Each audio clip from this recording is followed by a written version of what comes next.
初は頭の形です。前、比率に関してお話ししたとき、基本的な人間の顔は2対1くらいの比率だと言いました。カジュアルキャラクターの場合、それが若干小さくなって1:8にまで許されると。それくらいの比率の顔の長さがあるとして、これは正面から見た時だけこんな形をしていて、今日はこれを少し回してみましょう。入る前に、直方体に関して、もう一度話したいと思いますが、人体を描くときもそうですし、直方体を描くことがかなり多いということは、もうお気づきかなと思います。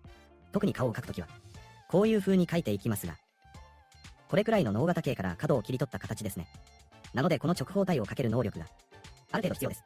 直方体を描くときに大事なのは、前の時間にやっていた、透視が広がる部分を適用させることが必要です。上の方にある面と下にある面が、完全に同じ透視ではなく、こっちの方が少しハイアングルだったら、下の方は少しハイアングル。このように変わる必要があります。基本的に顔の全体的な形は、こういう直方体くらい。直方体くらいのサイズの、下に顎がついたアイテムだ。と考えてください。横から見ると、こういう風に、真ん中くらいに、こうやって顎がつくようになります。2分の1くらいで、分けて、顎になると考えていただくといいです。表情を描くときこう描く方々がいます。顔の基本的な形を描くといい、こう描く方々がいますが、これはあまりお勧めできません。横から見たときを基準に、額が少し上の方を向いていて、眉毛の骨が少し出っ張っていて、目は少し入っていて、離中が始まって、小鼻の方は尖っていて、鼻の下がくぼんでいて、小鼻の下の方も少しくぼみがあります。入って鼻溝が出っ張って、唇が出っ張って、下の顎の部分が入って、顎の下の方は少し出っ張っています。これくらい細かい情報がたくさん入るのに、これらを線一本で何とかしようとすると、当然間違いない風に分けてください。上の方にある四角の真ん中の部分を、こういう風に引く感じで、基本的にこの真ん中に引いていたこの線は、目の高さです。人の目がここに入ると考えてください。目の大きさは描く人によって変わります。今日は少し大きく表現してみます。よく見えますように。こういう風に目が入ります。こういう風に目が入るとこの高さと同じ高さに、耳のくぼみがあります。普通メガネをかけると、メガネをかけるで合っているのかな。とにかくメガネをかけると、このメガネの高さと、目の高さが合わないといけませんね。これを見るとこの耳の高さが、目の高さと同じ高さにあるということが、簡単にわかります。例えば耳がここにあるとしましょう。そうするとメガネをかけたとき、相当不便ですね。下に下がっていますからね。高くなったら高くなったで、また不便になりますけど。なので耳の高さは目の高さと同じく、このくぼみを入れてあげることが大事です。これが側頭部の中心になります。側頭部の中心よりは少し前の方ですが、それでも一応側頭部の真ん中だと、覚えるようにしましょう。反対側の目を描きます。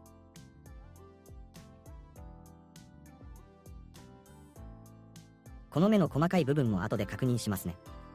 下の方に顎をつけましたね。これが顎だとして口の高さは、この真ん中のまた真ん中だと考えてください。つまりここで鼻をかいてあげてからの真ん中。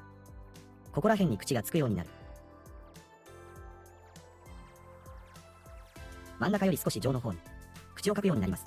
この部分に歯がこういう風に、歯が入るようになると考えればいいです。こうやって目鼻立ちと、顔の形の比率を整えます。全体的な顔の形が描けるようになれば、こういう頭が出てきます。前に首をつけていたことを、また復習してみましょう。強鎖乳突筋を描いて、後頭部に首をつけて描いて。首の太さは男性の場合、目尻から目尻までの長さでしたね。角度が少しずれて正確には計算できないですが、だいたいこういう感じになります。外側にこうつけてあげる形で、こういう風にデフォルメをしてキャラクターによく使われる絵。というと下の方は、もう少し半分実写のような絵。とも言えますね。それでここにあるライン情報を、多く使うのか少なく使うのかによって、デフォルメの程度を調整することができます。そしてそのラインをどういう形に変えるのかによって、眼球の形が変わって、キャラクターの印象が変わります。なので何種類かのパターンは、覚えておいた方がいいです。よく使われるパターンを見ていきましょう。今描いた少し鋭い印象の場合、目を半分だけ開けたという感覚で描くケースです。この場合は二重が少し広くなったりもします。なぜでしょう。先ほどのこれは目をパーッと開けたとき、空間が少なくなってできるものだと言いましたね。でも目を半分だけ開けると空間が余るので、二重に少し余裕ができますね。こういう風に半分だけ開けた目、若干やる気のないキャラクターを描くとき、よく表現されます。ここで目尻を少し上げた鋭い目。鋭いキャラクターはないですね。女性のキャラクターの少し猫顔の絵によく使います。上の方を1回上げて、外側で曲げて下に下げる。こういう形の目。猫顔の女性キャラクターによく、ここでこの目尻を少し上に上げたり、下に下げたりして描いていたこの目より、もっと鋭くなって、男性キャラクターみたいな印象が加わりますね。そしてこの下の方を上げれば上げるほど、だいぶしかめたような印象になります。こういう感じになるとか、最初、直方体を描いて、2番目、目鼻立ちの簡単な位置を描きます。これをやるとき、先ほどの中心線を合わせる段階がありますね。その段階も一緒にやっていただくといいです。目は先ほど透視を適用した方式が、そのまま適用されていることが分かり、次は輪郭を描きます。先ほどやりましたね。顔の輪郭、突き出てまた入る部分を認識しながら調整して描いていきましょう。それから自分のキャラクターのデフォルメを適用させて、いろんな角度といろんな種類のキャラクターの顔が描けるようになればいいと思います。髪の毛は次の講座の時にもう少し詳しく前回このように簡単な人形を作ってみました。では今日はこの人形を動かす方法について学んでみましょう。この人形を動かすことに慣れて、キャラクター自体を自由に描けるようになることが大事。左側に資料を用意しました。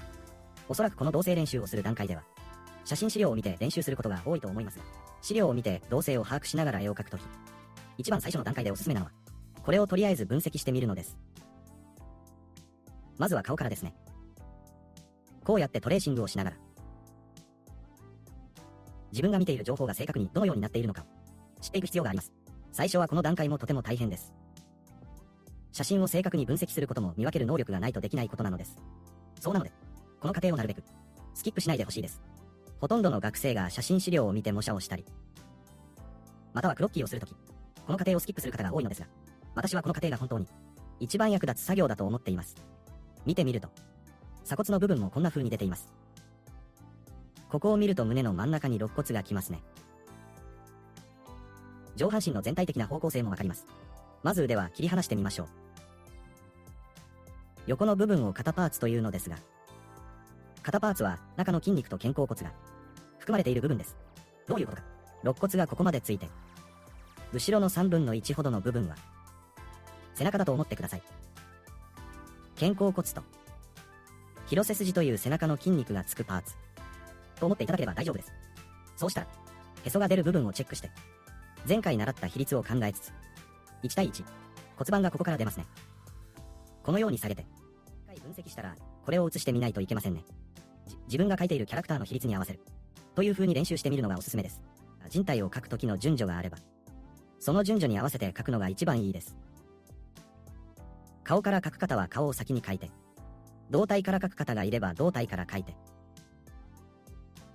1次スケッチが完成したら、ここから2次スケッチに入ります。ここで描く絵を描くとき、ドローイングをするとき、一つの段階で、全てを完璧に描く必要はありません。なるべく段階をたくさん分けてほしいです。整えながら、自分が間違えていないか、しっかり確認する過程まで経て、つまりいろいろな段階を進めつつ、絵の完成度を高めるのです。から一度、二次スケッチに移ってみましょう。二次スケッチでは先ほど言った通り、比率などの間違いを修正し、アングルのせいではありますが、カジュアルキャラクターの首がなかったら、少し見た目が悪くなるかもしれないので、少し高くしてあげます。顔も第2段階では、簡単にでも表現した方がいいです。少なくとも顔のパーツが入る位置くらいは、描くようにしましょう。左の絵を見ながら自分のキャラクターの比率を合わせていきます。前回合わせた比率から、今度は自分の絵に合うように、改造したところがあれば、それを利用すれば大丈夫です。私は自分の基準でやってみます。肋骨の割れ目を顔の3分の2にします。分けて、ここで1対1に骨盤を出して、女性キャラクターの骨盤は、ここが縦よりも長く、だいたいこのくらいの高さになればいいですね。足の太さ。側面は、足が胴体より太くなるので、ある程度の太さで描く感じで、気をつけて作った方がいいです。ふくらはぎの筋肉は、後ろから見たときは、こういう風にくっつく筋肉です。上までくっつきますね。それで、太ももの筋肉はここで終わるので、ここを細めてあげることが大事です。膝は曲げたときに、前に少し突き出る傾向があります。こっちも一度見てみると。以前膝の骨について簡単に触れたことがありましたね。膝の骨はこういう形になっているのですが、曲げるとこうなります。前回やった逆関節が出てきましたね。側面の足から伸びている。若干後ろに下がっていくライン。これは曲がっているように見えますが、骨を描くと、直線になっています。人体のラインを表現するとき、まだ足りないと感じる部分が多いと思います。人体のライン部分を取得するには、どうしても筋肉の情報が必要になり、骨格の情報も必要になるので、勉強すればするほど、自分が表現できる幅も広げられますね。肉の練習をするには、女性のキャラクターだけだと少し足りません。私たちが女性のキャラクターを描く際、ムキムキの腹筋を一つずつ、全部表現したりしませんね。なのでそのような部分を勉強するためには、確かに男性のキャラクターを描く方が、気をつけて描くようになるので、男性のキャラクターを描くのが大事なのではなく、男性のキャラクターを描きながら筋肉の勉強をして、後で女性キャラクターにそれを使うのです。足の長さは、上体と下体の長さが同じだと言いました。上体と下体と呼ぶのですが、この長さが同じ部分を、確実に確認できる部分がこのかかとです。私たちが膝をついて座った際、かかとがこのようにお尻に挟まれると思ってください。足がここよりもだいぶ後ろにあったり、または少し前にあって、お尻が宙に浮いていたり、その場合剥ぎこちないと思ってください。立体に対しての感覚を持つため、このようにグリッドを変えてみるのも、とても良い方法です。投資を確認する用途です。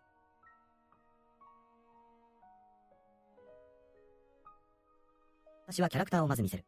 キャラクターを見せて、全体的に少し躍動感を感じさせたい。それからキャラクターの上半身、ここら辺を強調したい。もしくは下半身を強調したい。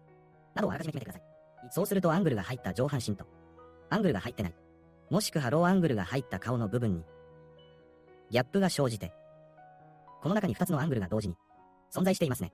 なので見る側に、もう少し情報が多いように見える感覚を与えることができます。上下半身を結構曲げると、もう少し躍動感を感じることができると言いました。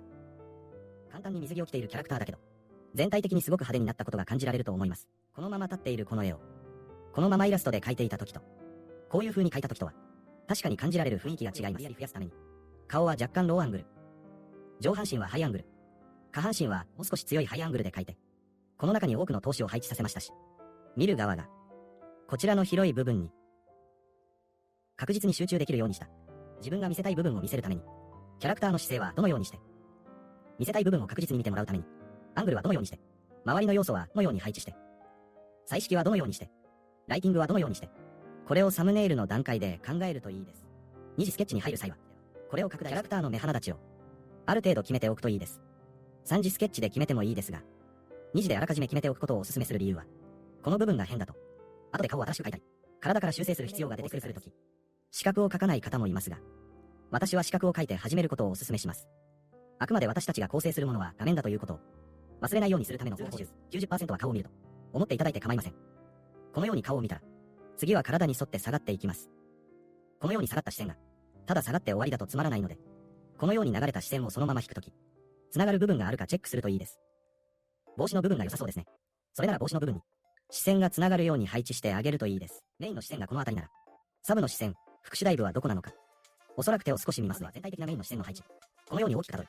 そして副主台部が確実にわかる。副主台部が次に見える。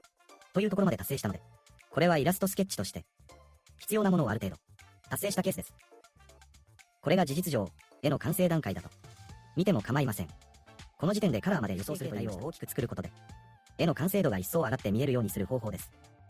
こうして今日は描写を進めました。現在進めている方法で、ポートレートイラストを進めていくと、実務で利用可能なイラストまでは進められると思います。そのため常に描写をする際も、このような部分を認識しながら進めましょう。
何